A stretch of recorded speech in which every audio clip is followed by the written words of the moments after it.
Okay, so I thought I would do a review on Garth Nix's The Abhorson.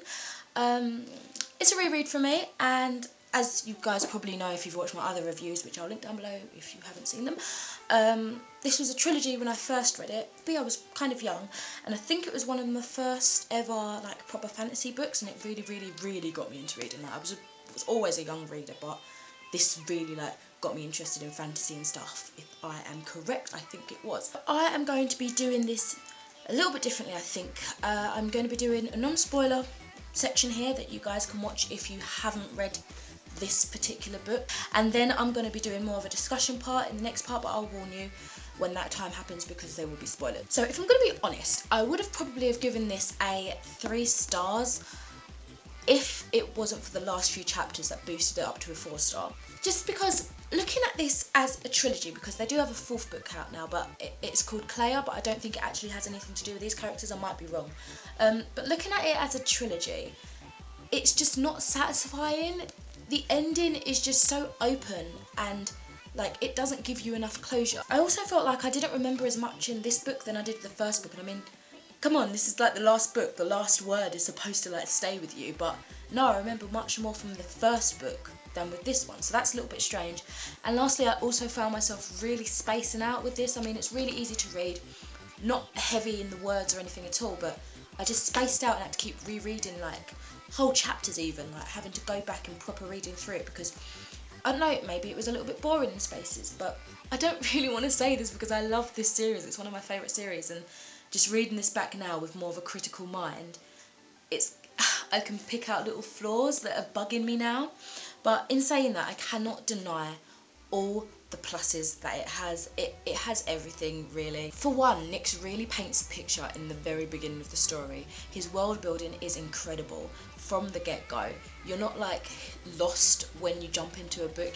You're not grasping for words like, tell me more, where are we, paint the scene, what's going on. He gives it to you, and he gives it to you with a force. It's not overwhelming, it's not boring, it's not too much. It's a really good amount of description. You can easily picture it in your head, and I think that's a skill that not many authors have, especially in the fantasy realm. They either go too overboard where it gets extensive and you can't follow it, or not enough detail at the right time and you're just like, well, what's going on? I don't know where I am, I might as well just stop reading, you know? But Nix, he's just got it down to a T. The other thing in this is the magic system. It's awesome, it really is. It's a mix of like magic with the power of music, and I just think that's amazing.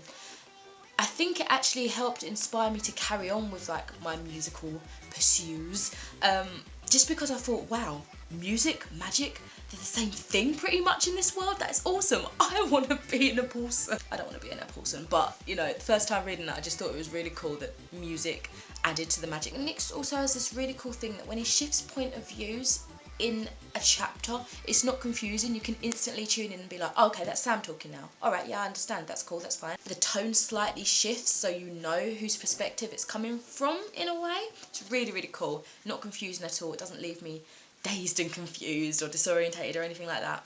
It's just a nice transition. The story generally, like other than the parts where I was like spacing out, the story was relatively strong. I just don't think it was strong enough for, you know, at the time, the ending in a trilogy. I would have wanted more, and I did, so I was really happy when the Clea came out. Still haven't read that yet, obviously.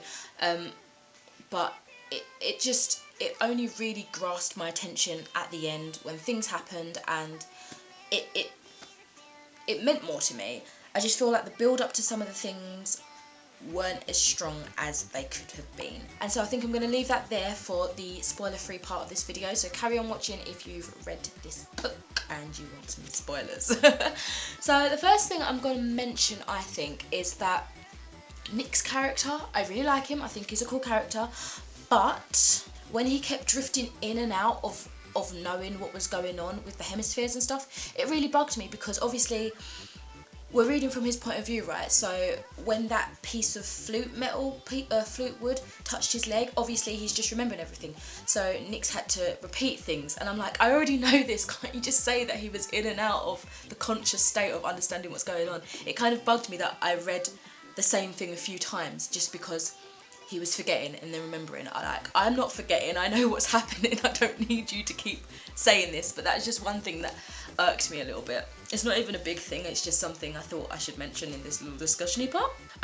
I really loved how, I know I'm probably talking about more the midsection to the end section now, but I really loved how when Laurel and Sam crossed the wall, their disguise names were excellent. What was it? It was Sam was Sam Stone, and I'm just like, Sam Stone, Touchstone, oh, I see what you did there. And then Laurel, who was like Sergeant Claire, it's like Claire, like, is it just me that thought of that? Like, I thought, oh, that's so cool, and it's so probably like subtle that nobody really cares about that little bit there, but I cared. Thank you for doing that. It gave me a little bit of a giggle.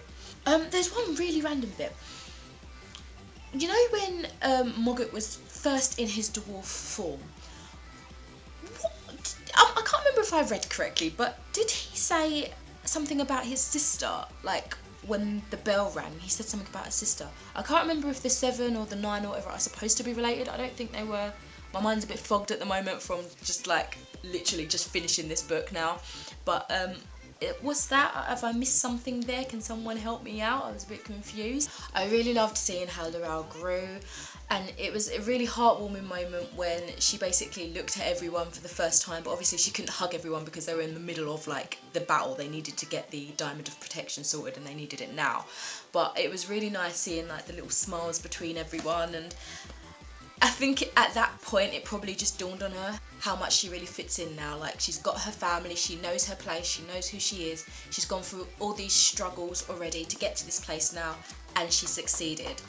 Albeit with the loss of a hand and the loss of a good friend, the dog, but you know, she succeeded, and I think she'll come out stronger, and maybe with a bit of loving from Nick, because that's got a little fleeting thing going on there. What do you guys think? Do you think Laurel and Nick will get together? Like, I know it was hinted at that like the dog wanted him to go back in life because Laurel's young, and obviously hinting that, you know, you guys might have a little thing together. But do you agree with it? What do you think? I think it's kind of cute. It might be interesting to see. But he probably still thinks she's like 30 odd. I love it. How can she just instantly say, yeah, I'm 30 odd, like I'm older than I look? Obviously you're not older than you look. Oh no, it's some Claire superpower magic, you know. I'm just good with my skin. I'm not as young as I look. I love how she just says that instantly as soon as a boy like gives her a little bit of attention. It's so funny. Like, you still see the nervousness in her. And as she's like older as well, it's just so cute. And the little fragments where she said she wanted to hide behind her hair still. Overall, I did really like the story.